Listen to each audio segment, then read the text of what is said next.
યોગ શરીરને સ્ફૂર્તિ આપે, સંગીત મનને શાંતિ આપે અને જ્ઞાન જીવનને દિશા આપે.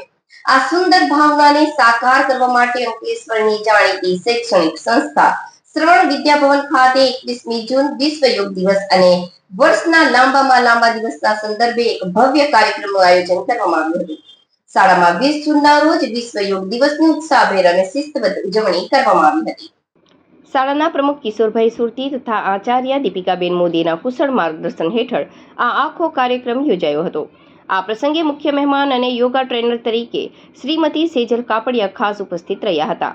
કાર્યક્રમની શરૂઆતમાં પ્રમુખ શ્રી કિશોરભાઈ સુરતી તથા મંત્રી શ્રી કિરણભાઈ મોદીએ પ્રાસંગિક શુભેચ્છા પાઠવી સૌને સ્વસ્થ, સકારાત્મક અને સુખમય જીવન જીવવાનો સંદેશ આપ્યો હતો.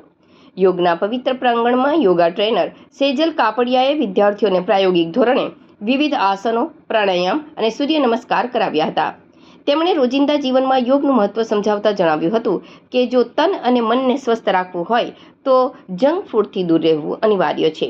આ સાથે જ શાળાના પીઈ શિક્ષક યોગેન્દ્રસિંહ ખરચિયાએ વિદ્યાર્થીઓને અષ્ટાંગ યોગનું વિગતવાર મહત્વ સમજાવી યોગને માત્ર એક દિવસ પૂરતો સીમિત ન રાખતા રોજિંદી જીવનશૈલી બનાવવાની અપીલ કરી હતી. સમગ્ર કાર્યક્રમ સહકાર, સંવાદિતા અને સર્જનાત્મકતાનું જીવંત ઉદાહરણ બન્યો હતો. યોગની આ શિષ્ટતાપૂર્ણ ઉજવણીએ વિદ્યાર્થીઓના વ્યક્તિત્વ વિકાસમાં એક નવી ઉર્જા અને પ્રેરણાનો સંચાર કર્યો હતો. સમગ્ર સ્કૂલ કેમ્પસ આનંદ, ઉલ્લાસ અને ગૌરવપૂર્ણ વાતાવરણથી ગુંજી ઉઠ્યું હતું.